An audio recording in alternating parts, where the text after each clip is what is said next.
Hey everyone, I'm back from the NARBC in Tinley Park, Illinois.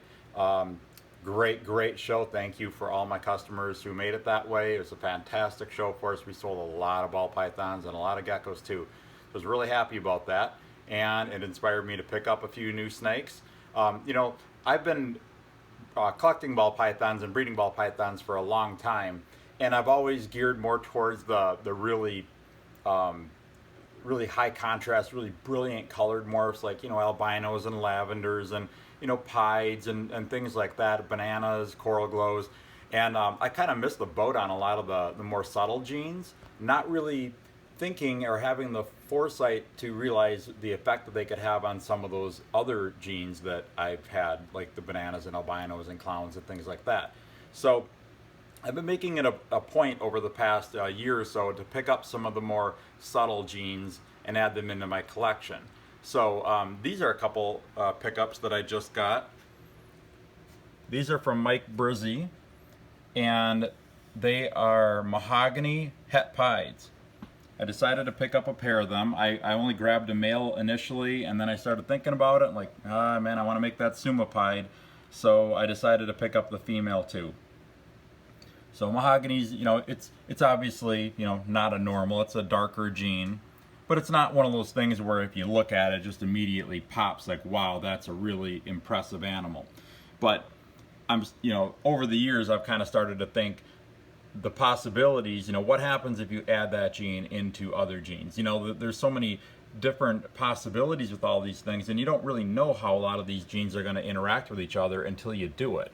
The clown example is a really good, or the clown gene is a really good example of a gene that you can add subtle genes to, and it makes a huge impact on the color or the pattern, which of course I'll show in some clown videos in the future. So these two are Mahogany Het Pieds. Really nice snakes. They look great. I think I'm going to do some pretty cool things with this. I'll probably try other dark genes mixed in with it, and since these are Het Pied, hopefully I can make some pied versions. I want to go for GHI Mahogany Pieds, probably try black pastel in there, coral glow, all kinds of different possibilities with these. And some of them will hit and they'll look awesome, and others may not look quite as nice.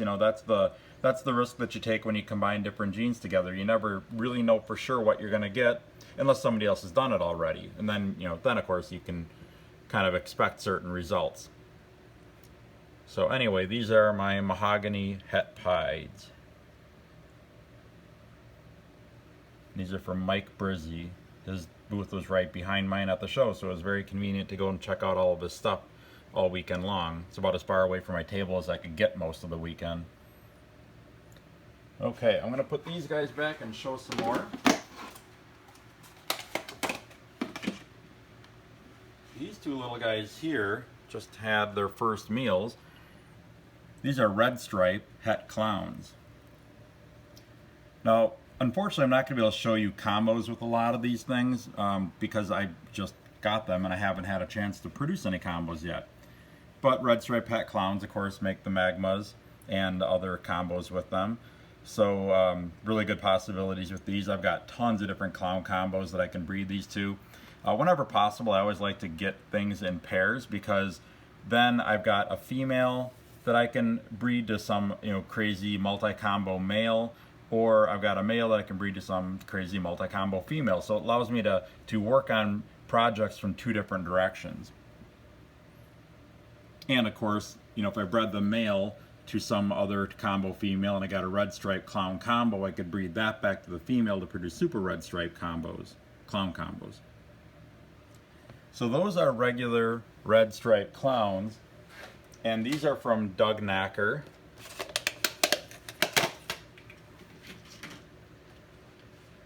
And here's a combo with red stripe in it. Now this one's not het clown. This is a red stripe pastel mystic. That's a male.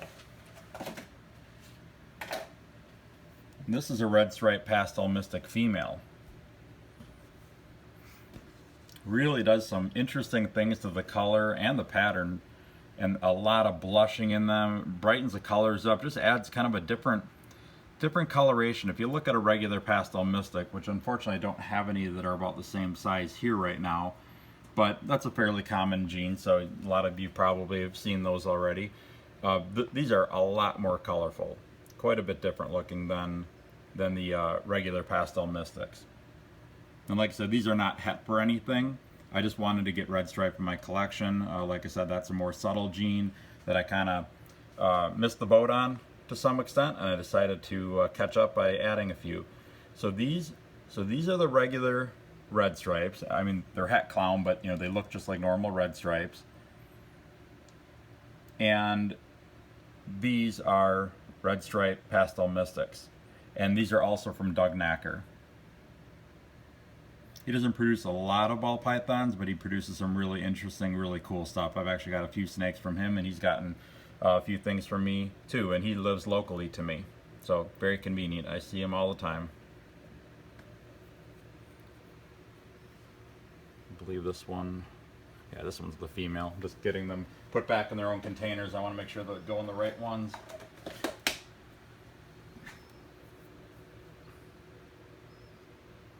Ooh. Maybe that's the female. I gotta look at those a little bit more closely. Okay, so those are the red stripes. These are all snakes that I've purchased within the last couple of months. Actually, most of them are just in the last couple of weeks. Actually, everything I've showed you right now, I think the Pastel Mystic red stripes are the ones that I got the longest ago, maybe 2 months ago. All these other ones I just picked up over the past couple of weeks. Here is a Cypress. And this is from Luke Yeatis, who's another local breeder in my area. He's got a small collection. A lot of it came from me, but not the Cypress, because this is the first and only Cypress that I have in my collection right now. So another kind of subtle gene, lots of blushing on the back of the head, some blushing in the back. It's a pretty subtle gene. I think a lot of novices that don't have a lot of experience with ball pythons, if this was in a pile of normals, they probably wouldn't even recognize it as a gene. Which I think I would maybe even do that as well with a big group of normals. Some people just have a really good knack for picking out very minor differences between some of these subtle genes and normals. So I'm planning on putting this into a variety of projects. I only have a female right now. I probably will have to pick up a male too, so I can get it into more projects quicker. You know, the only drawback to getting a female is that you can get one clutch a year, so you have to choose your male really, really wisely. If I can come up with a male, then I can breed him to several females. I can start several projects at the same time. She does not want to sit still. Okay, well, I'm going to put her back. This next one I really like a lot. This is from JSA Reptiles. They're based in Minnesota. Good friends of mine. And this is a chocolate raven. I really like this one. I got this one at the Minnesota Reptile Show 2 weeks ago. And I really like this one because I do not have chocolate or raven in my collection. So I got a lot of bang for my buck with this one. I got 2 new genes in my collection. You know, raven is a pretty new gene. Not many people have it or have even really heard about it. Chocolate, of course, has been around for a while, but for some reason it was one of those I just never got around to getting. But you can see how dark of a snake this is, and there's some really cool combos. Look at that belly. That is a highly patterned belly. Ravens are really cool. I've just started doing some research into what kind of combos can be done with them. There is a super raven. I actually saw one of those down at Tinley Park last weekend. And I think I saw Raven Spot Nose as well, and several other combos. So it's a pretty new gene. There hasn't been really that much done with it yet. So I'm thinking I want to get this into clown and pied, you know, all the usual suspects, probably lavender albino. I just really think that's a cool snake. I like really light, bright colored, high contrast snakes, and I like really dark snakes too. Which basically means I like all of them, I guess. So this is the Chocolate Raven from JSA Reptiles. Okay. Him put away.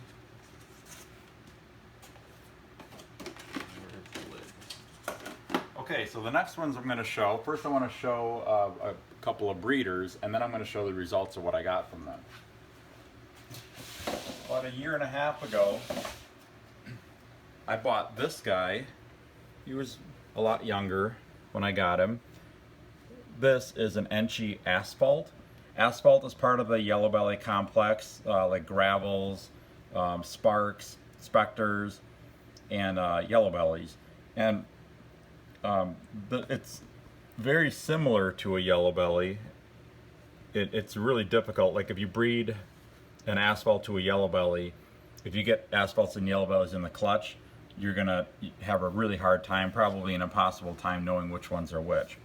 So this is an Enchi Asphalt, and I bred him to several pastel yellow bellies last year, and other combos as well. I'm just going to put him back right now. He's pretty squirmy. This is an adult pastel yellow belly. Big, thick girl. She is going to probably lay a clutch in the next few months. She's usually a earlier season. Actually, she bred in January 2017 she laid a clutch, and May 2018. So hopefully she'll lay another clutch late this spring. She certainly has the girth for it. Just got to get that Enchi Asphalt to breed her a couple more times, and then I'll be in business. So, any of you are wondering what an adult, big adult female pastel yellow belly looks like, that would be it. So when you breed an Asphalt to a yellow belly, you can get what's called a freeway. And I don't have any regular freeways here. I think I produced one last year. But this is a juvenile pastel freeway. They're called freeways because this is supposed to be like the yellow line going down the middle of a road or a freeway. So that's the pastel freeway. So it's a pastel yellow belly Asphalt. And then if you throw Enchi into that, you get a Mardi Gras. I just love freeway stuff. I don't know why, I just love the look of that combo, both of these. I want to make clown versions of this, pieds. I don't know, I'm going to try some other stuff too. I'm not sure what yet, but I'm going to try a lot of crazy combos with these. Okay, and then if you mix those two together, so if you get a pastel Mardi Gras, you get this guy right here. He is almost ready to breed. Probably is actually. Until I pulled him out to do this video, I didn't really notice how big he was getting. So that's a pastel freeway, that's a Mardi Gras, and that's a pastel Mardi Gras.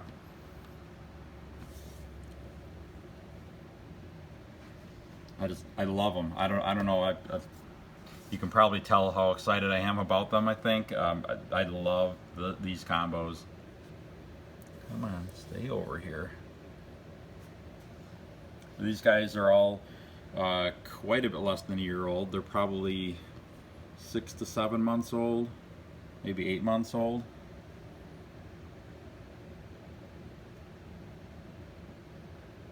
He gets fed a little bit more often, so I'm trying to get him up to breeding size. I don't think I'll use him for the 2019 season. I've pretty much used up most of my females, yellow bellies for this year.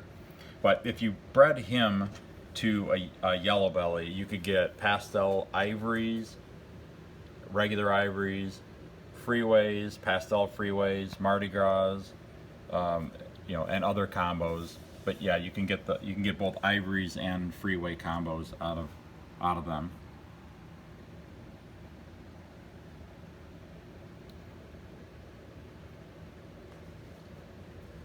All right, well, I hope you enjoyed that. I'm going to be coming back with some videos, probably going to be a couple weeks yet. Taking a little vacation for a few days to recharge the batteries. And then I will be back doing more videos soon. I've got a lot of different gene complexes that I want to show yet before the hatching season really kicks in. Keep this guy from escaping here. So stay tuned, and if you also want to see what I actually have available right now, I've got a lot of ball pythons for sale right now.